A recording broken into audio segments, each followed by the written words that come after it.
حضرت امیر معاویہ رضی اللہ تعالی عنہ کے وصال کے بعد آپ کے بیٹے یزید کو خلافت مل جاتی ہے۔ یزید ایک بدترین اور بدبخت شیطان تھا، شرابی تھا، زانی تھا۔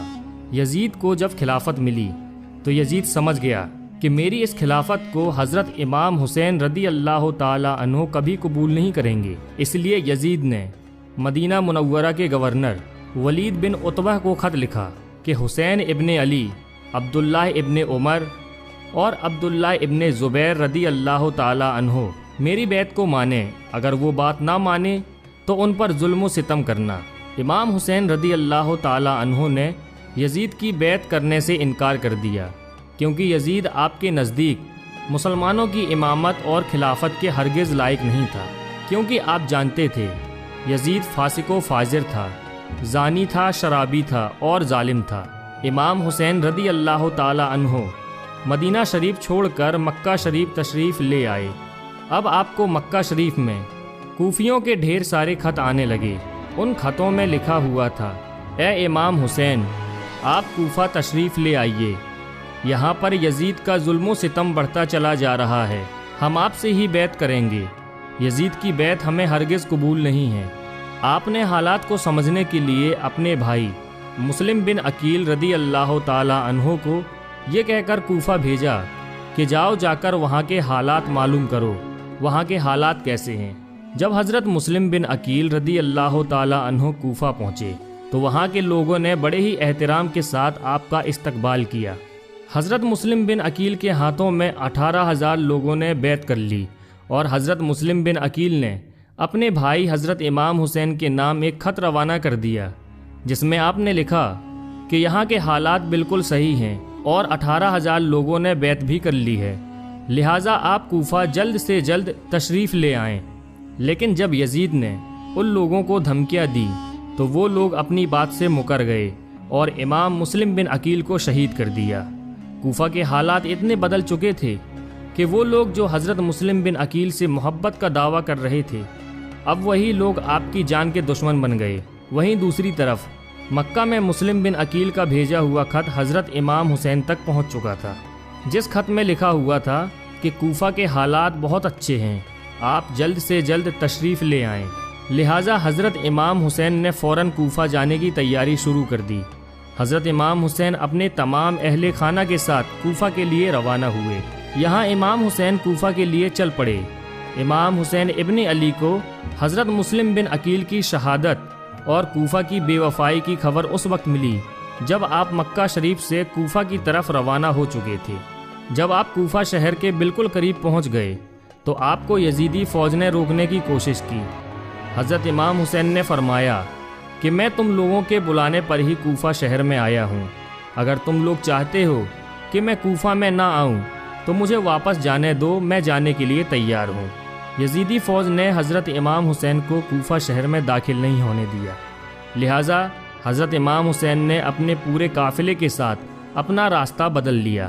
چلتے چلتے جب آپ ایک چٹیل میدان میں پہنچ گئے تو آپ نے ایک شخص سے سوال کیا کہ یہ کون سی جگہ ہے؟ اس شخص نے کہا اس جگہ کو کربلا کہا جاتا ہے۔ آپ نے فوراً اپنے پورے لشکر کو حکم دیا کہ یہیں پر خیمہ لگا دیا جائے، لہٰذا اس طرح سے حضرت امام حسین کربلا میں پہنچے۔ ادھر یزیدی فوج کو جب اس بات کا علم ہوا کہ حضرت امام حسین نے اپنا خیمہ کربلا کے میدان میں لگایا ہوا ہے تو یزیدی فوج نے بھی فوراً کربلا کے میدان میں پہنچنا شروع کر دیا۔ یزید کی جو فوج کربلا پہنچ رہی تھی ان کی سپہ سالاری ابن سعد کر رہا تھا۔ حضرت امام حسین نے ابن سعد سے کہا کہ یا تو تم مجھے یزید کے پاس لے چلو یا پھر مجھے اپنے شہر مکہ واپس جانے دو، لیکن ابن سعد نے ان دونوں باتوں میں سے کوئی بھی بات قبول نہیں کی اور وہ آپ کو بیعت کرنے پر مجبور کرتا رہا، لیکن آپ نے اس کی ایک بھی بات نہیں مانی۔ دن گزرتے گئے اور 3 محرم کا دن آ گیا۔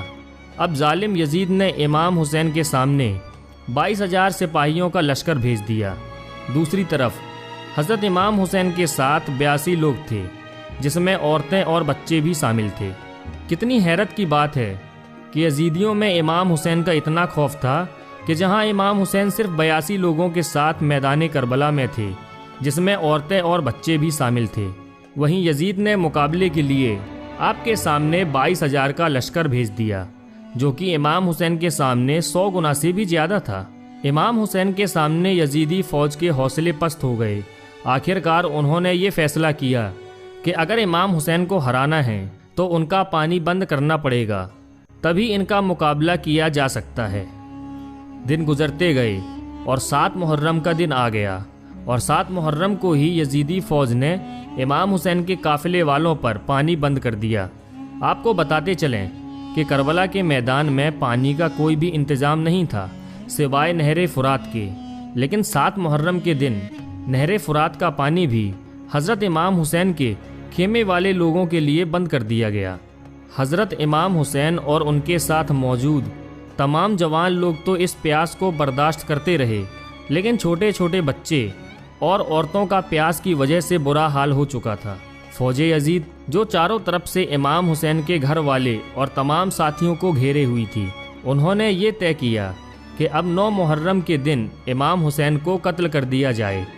حضرت امام حسین نے حضرت عباس سے کہا، عباس جاؤ یزید کی فوج کے پاس اور ان سے کہو ہمیں ایک رات اللہ کی عبادت کرنے کے لیے دی جائے۔ جب حضرت عباس نے یزیدی فوج سے ایک رات کی مہلت کے لیے کہا تو انہوں نے آپ کی بات مان لی۔ جب تک 9 محرم کی تاریخ آئی تب تک حضرت امام حسین کو یہ یقین ہو چکا تھا کہ یزید کی فوج کا مقصد صرف اور صرف مجھے شہید کرنا ہے، اس کے علاوہ یزید کچھ بھی کرنے کے لیے تیار نہیں ہے۔ اس لیے حضرت امام حسین نے 9 محرم کی رات میں اپنے تمام خیمے والوں کو ایک جگہ پر اکٹھا کیا، اور آپ نے کہا کہ یہ بات تو طے ہو چکی ہے کہ یہاں پر موجود سبھی لوگ 1-2 دن کے اندر شہید کر دیے جائیں گے، اس لیے یہاں موجود آپ میں سے جو بھی ابھی واپس لوٹنا چاہتے ہیں وہ لوٹ سکتے ہیں۔ حضرت امام حسین نے فوراً خیمے میں جل رہے تمام دیوں کو بجھوا دیا اور اندھیرا کروا دیا تھا تاکہ جو بھی جانا چاہے وہ بے جھجک چلا جائے۔ تھوڑی دیر بعد جب دیوں کو دوبارہ جلوایا گیا تو سارے کے سارے لوگ بیٹھے آنسو بہا رہے تھے، یعنی کوئی بھی حضرت امام حسین کو چھوڑ کر جانے کے لیے تیار نہیں تھا۔ آخر کار 10 محرم کا دن آیا اور حضرت امام حسین اور یزید کی فوج کے بیچ جنگ ہونا شروع ہو گئی۔ جہاں ایک طرف یزید کی ایک بڑی فوج تھی تو وہیں دوسری طرف امام حسین کے ساتھ صرف 72 لوگ تھے۔ اتنے میں فوج یزید کا حملہ شروع ہو جاتا ہے اور ہر شہید شہادت کا جام پیتا گیا۔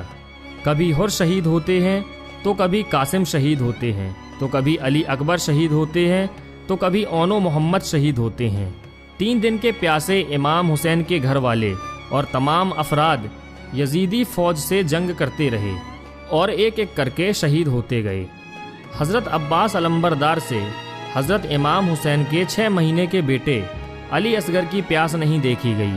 آپ نے ایک مشکیزہ لیا اور گھوڑے پر سوار ہو کر نہر فرات کے کنارے پہنچ گئے، اور آپ نے ایک مشکیزہ بھر لیا، لیکن جب آپ پانی لے کر واپس لوٹنے لگے تو یزیدی فوج نے آپ کے اوپر لگاتار تیر برسانا شروع کر دیا تھا۔ حضرت عباس جب تک حضرت امام حسین کے خیمے تک پہنچ پاتے تب تک یزیدی فوج نے تیر چلا کر حضرت عباس علمبردار کو شہید کر دیا تھا۔ اس طرح حضرت عباس علمبردار شہید ہو گئے۔ اس طرح ایک ایک کر کے تمام اہل بیت کے نوجوان اور ہاشمی شیر شہادت کا جام پی لیتے ہیں۔